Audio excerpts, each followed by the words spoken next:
مرحبا وأهلا بكم في برنامج داخل واشنطن. معكم مضيفكم روبرت ساتلوف. في خطاب تنصيبه ركز دونالد ترامب على شعار من حملته الانتخابية وهو أمريكا أولاً، وحين ذهب إلى نيويورك ليلقي أول خطاب له كرئيس أمام الجمعية العامة للأمم المتحدة كرر ذلك الشعار، داعياً كل الدول إلى وضع مصالحها القومية أولاً. وفي الوقت نفسه دعا إلى تعاون دولي في مواجهة التهديدات المشتركة من الدول المتطرفة والجماعات الإرهابية، وأعاد التأكيد على التزام أمريكا نحو خلفائها في أوروبا وآسيا والشرق الأوسط. ما معنى أمريكا أولاً بالنظر إلى السياسة الخارجية؟ وكيف يؤثر على مستقبل اتفاق إيران النووي والصراع المقتدم مع كوريا الشمالية؟ وكيف يغير هذا ملامح المنافسة الدولية مع روسيا والصين؟ لمناقشة سياسة إدارة ترامب الخارجية في إعقاب الجمعية العامة للأمم المتحدة، يسرني أن أرحب بلجنتنا التي تضم خبيري الأمن القومي دينيس وخوان زاراتي.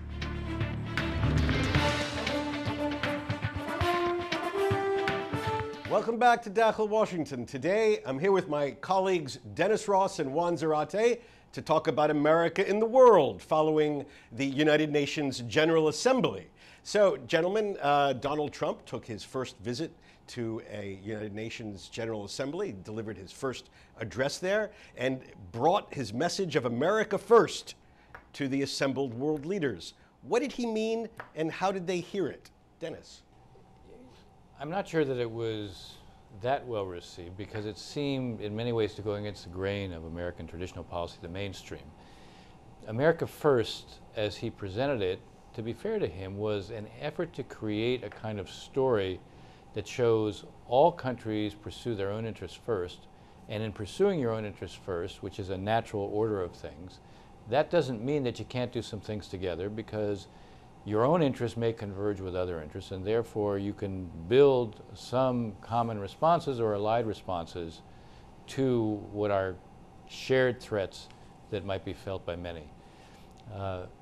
I think it was an effort to offer a coherent doctrinal approach to explaining American policy under the label of American First, and trying to suggest this is in truth what all nations do.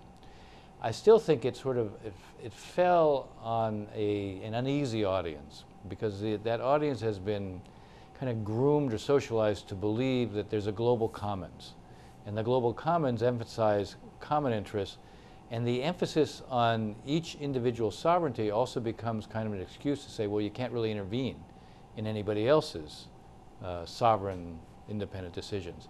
So I think as a collective, it probably didn't resonate the way the president or the administration might have wanted it to. But I do think that it was at least an effort to present a coherent approach to foreign policy and have some kind of theme that underpins it. I think the administration has been perceived too often as, in a sense, reacting or approaching issues often with a kind of impulse as opposed to a well thought out strategic posture and approach. And I think this was at least a speech designed to create a thematic, coherent approach that guides American foreign policy. So, Juan, I assume some countries liked what they heard more than other countries. I think that's right. I think Denis is absolutely right. I think what the president was trying to do was to try to weave this theme of America First, not being apologetic about American power, greatness, which was part of his speech, not being apologetic about the need to divide labor and share burden around the world, and I think that was part of it. But he really tried to weave this idea of sovereignty, that every nation, the international system really is based on this notion of sovereignty and individual state interest. And in fact, he couched the threats that the US and the international community face as a threat to that baseline sovereign system. So it's a very interesting attempt to weave an America First policy which feels very American-centric, very selfish, into an international doctrine. But the other thing to keep in mind, Rob, is the context in which this happened. This is an administration that has already pulled out of the Trans-Pacific Trade Partnership, seen as a very important trade deal with our Asian and Pacific partners, pulled out of the Paris climate deal, and certainly in this speech and in the political rhetoric is threatening to pull out of the Iran nuclear deal. Three pillars of the international order where the sense of American leadership in that order is critical. And so there is a bit of skepticism from the international community, certainly within the UN, of what an America First doctrine means, if it means that the US is pulling out of international agreements or systems that frankly rely on American leadership fundamentally. So I think it was a bit of an uneasy reaction to the speech, but it was a pretty good speech in terms of trying to draw coherence between the America First policies of this administration and the international system. Who around the world do you think cheered the most when they heard the president talk about sovereignty as a key pillar of international relations?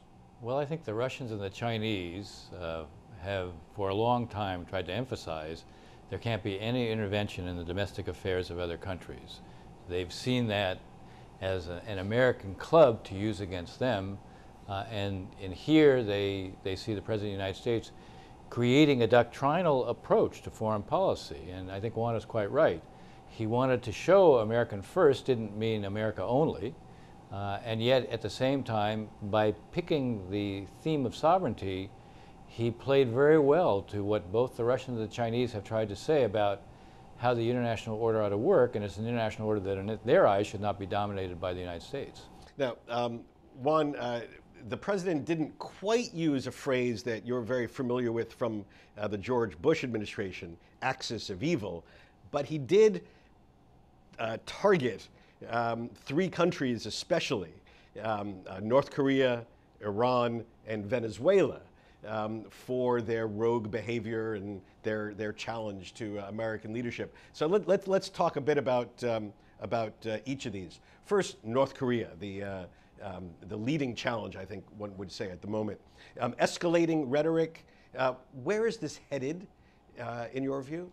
Well, I think you're absolutely right, Rob. I think what the president tried to do was to lay out those three countries in particular as challenges to the international system, international order, and certainly challenge to the UN and to those assembled that more needed to be done to deal with the problems. North Korea completely agreed, being front and center because of the threat of nuclear war or even conflict. I think this administration has come in with a sense of urgency around the problem of North Korea. Part of this is dictated by the North Koreans. You've had more missile tests and more nuclear tests under this North Korean leader, Kim Jong-un, than in the prior two administrations of his father and grandfather. And so what you've had is a quickening of the programs with a very clear intent stated by the North Korean leadership to develop an ICBM, an intercontinental ballistic missile capability, to put a nuclear warhead on that to be able to threaten U.S. territory, including in the mainland. And so that is now a very real possibility, with U.S. intelligence services saying that may be sooner rather than later. And in fact, sooner may mean not years, but months.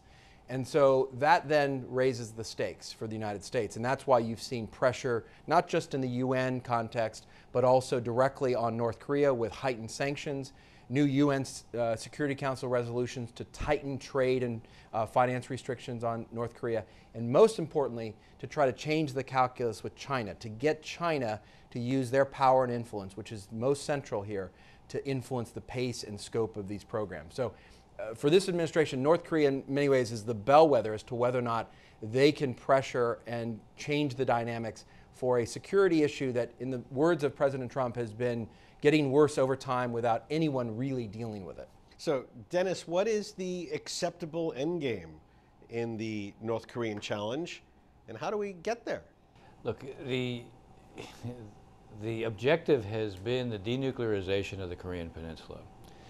And I believe that should remain the objective, but there's a question as to whether or not you make that a near-term objective or a longer-term aspiration. You mean having them give up their nuclear weapons. Yes, they have nuclear weapons now. And the idea of denuclearization is they have to give up those weapons.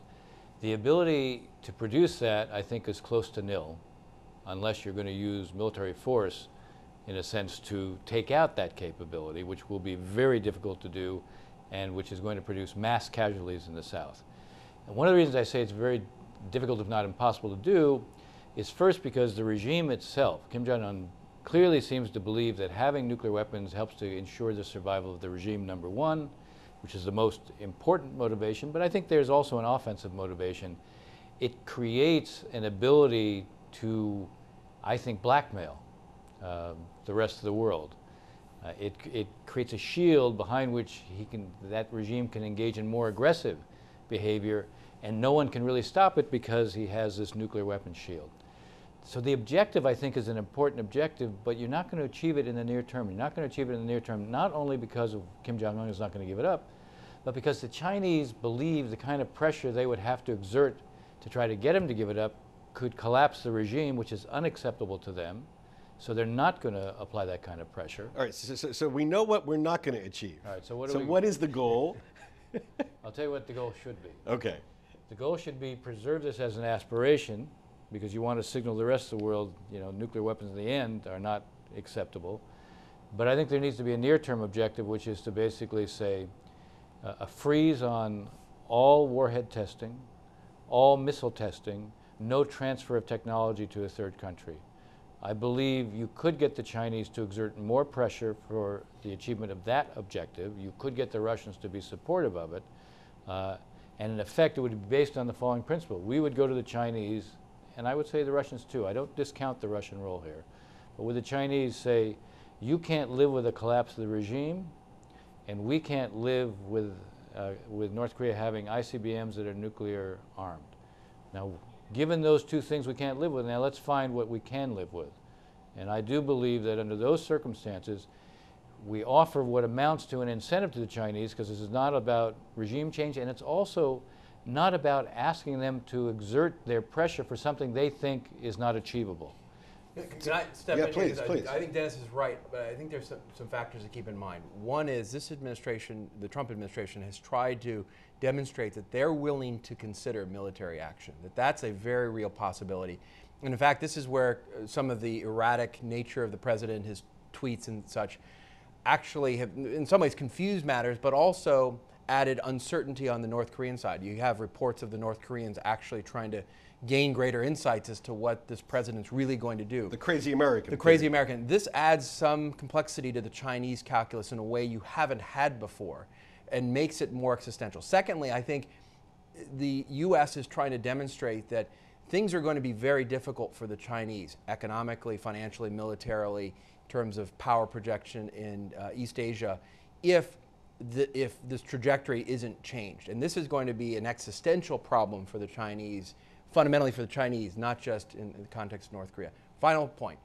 This administration has said, and I think they've been clear on this, they don't want to live with the uncertainty that you have a regime like this in Pyongyang that has the ability to hit an American city with a nuclear warhead. So if there's a possibility of that, we're back to a bit of the 1% doctrine here. If there's a possibility that the North Koreans have that capability and may have that intent, then I think the calculus changes, because you have the American president having to gamble with the threat on an American city from a rogue regime. Okay, when we come back, I'm going to ask our guests, war in East Asia, likely or unlikely, in just a moment.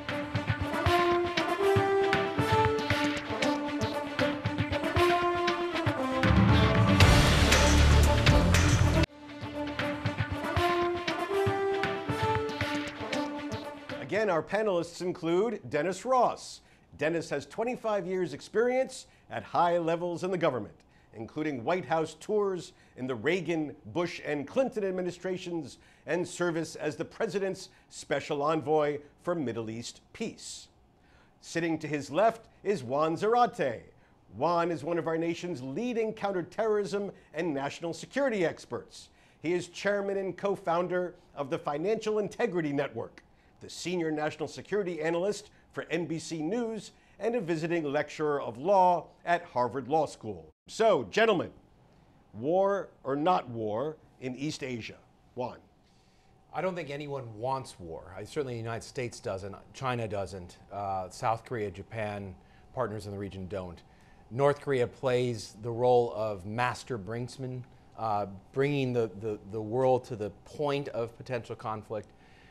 So I don't think any party wants war. I think there are two dimensions here, though, to keep in mind. One, as I was saying before the break, if the United States perceives that North Korea has actually acquired the capability, tested, assured, to put a nuclear warhead on a missile that can strike U.S. territory, then I think that's a fundamental moment in the question of whether or not we have conflict, because the American president then has to settle on the question of whether or not the risk of the use of that weapon or holding American policy hostage as a result, perhaps as North Korean troops head through the DMZ and hold American troops. Demilitarized zone between North and South Korea. Whether or not this suddenly becomes a tool of deterrence in a way that is fundamentally adverse to American interests, that then raises the question of whether or not there's war. And what that period is, whether or not there's a zone of immunity, as we've heard in the context of Israeli-Iranian nuclear discussions, that is a key question.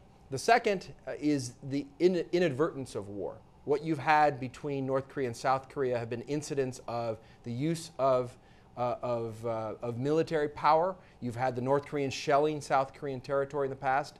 They sank the Cheonyang, the South Korean naval vessel, several years ago. They've engaged in cyber attacks. And so there is tension, there is interaction that in a moment of great tension with military resources in the arena, you could have a flashpoint that leads to conflict and escalates very quickly. So I'll take that as a maybe. Maybe. Dennis? I agree with that. We could leave it just there. That's right. I think, though, that whenever you deal with contingencies, you're always looking at not just the likelihood, but the severity of consequence. And I would say we're dealing with what is still probably a low probability event, but it's not so low as it used to be. With high consequence. With very high consequences. And I'll give you an example of something even before you get to the North Koreans crossing the threshold, which could change the calculus. We're now flying much closer with bombers and aircraft close to North Korean airspace. We're not far from that airspace. What if we penetrate the airspace, and what if they try to shoot down an American aircraft? Now, trying is one thing. What if they succeed? What do we do then? Does this administration do nothing if, in fact, we lose an aircraft? I'm not so sure. And if it decides it's going to then try to suppress the air defense systems in North Korea, do the North Koreans do nothing in response to that? Again, I think the chance of us getting into a conflict that nobody sought is much higher than anybody thinks. And so again, there's a gray area here that could trigger a conflict that wasn't planned by either side. All right, it's a very serious maybe. Right, yes. So let's put this next to another big issue, whether or not the United States believes Iran is abiding by the nuclear agreement, the agreement that President Obama negotiated with Europe and Russia and China and Iran.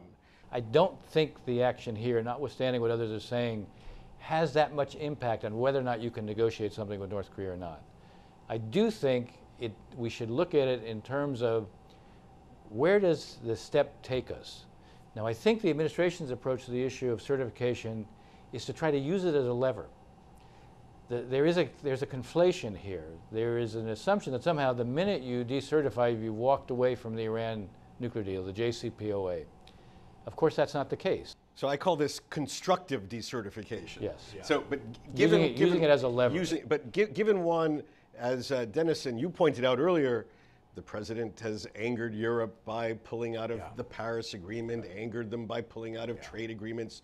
Is Europe likely to be a compliant partner in working with Washington to make this a better Iran nuclear agreement? Europe won't confront or oppose the United States, but they're not going to be happy. And in fact, they would be angry if there was a sense that the U.S. was pulling out. Dennis's explanation is very important here because there is a distinction between the the question of certification within U.S. law and whether or not there's a provision in there, whether or not the deal is actually in the advantage of American national security interests, which is a part of the certification criteria, and whether or not we pull out of the deal per se. The problem with the European context of this is that, and in diplomatic circles, is that the JCPOA has almost become sacrosanct. It is this all-encompassing good that needs to be preserved, protected, bounded in ways that really don't allow for a sense of, well, how do you make this better? How do you potentially, in good faith, renegotiate it? And how do you maybe pressure around it to deal with all of the recalcitrance and adventurism that the Iranians are engaged in? And so I think it's hard to pierce that sense of this deal being so important, especially in the European context. But I think if it's explained well, and if it's credible that the administration is saying, look, we're not certifying Iran for U.S. legal purposes, but we're not pulling out of the deal either. But we're also not going to mute ourselves in using other power and influence, to include sanctions, to go after Iran for these other issues. And by the way, we're going to work with our key partners, including the French and the British, at least primarily, to make the deal better. Let's get rid of the sunset clauses, this thing that ends the deal at 10 or 15 years. Why should we even have a sunset clause if the Iranians don't want a nuclear program? Let's restrain some of their high-end research and development. Let's restrain the kind of trade they can do in nuclear technology with other countries like North Korea, which wasn't a part of this deal.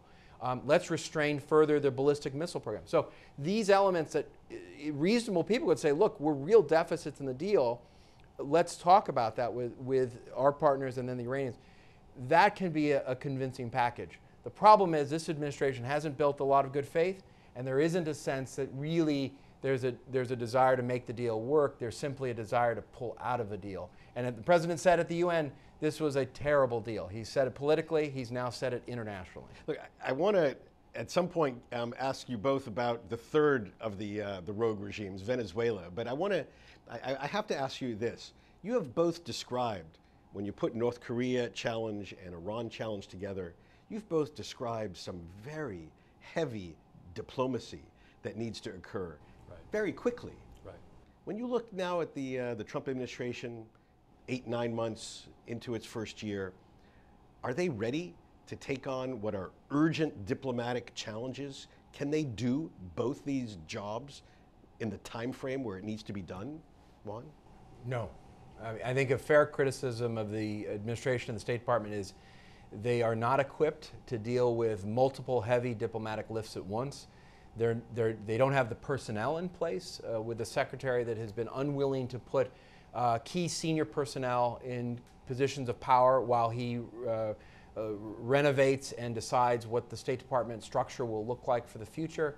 And it's not an administration that has demonstrated an ability to stay on track with diplomatic engagements. We saw Secretary Tillerson out in Qatar trying to resolve the dispute between Saudi Arabia, Egypt, the United Arab Emirates, and Qatar.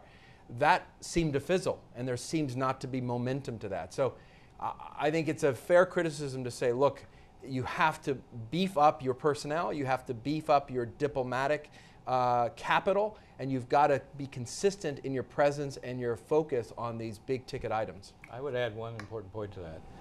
You also have to do public framing in a way that makes it more likely you're going to be able to persuade your allies rather than dissuade them.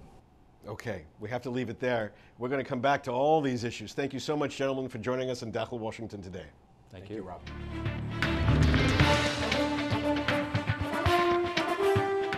بهذا نصل ونهاية هذه الحلقة من برنامج داخل واشنطن. إذا كانت لديكم أي استفسارات أو تعليقات حول هذه الحلقة وخاصة حول سياسة الولايات المتحدة حيال اتفاق إيران النووي، أرجو أن تراسلوني مباشرة على عنوان البريد الإلكتروني التالي insidewashington@alhura.com. معكم روبرت ساتلوف. شكرا لكم وإلى اللقاء.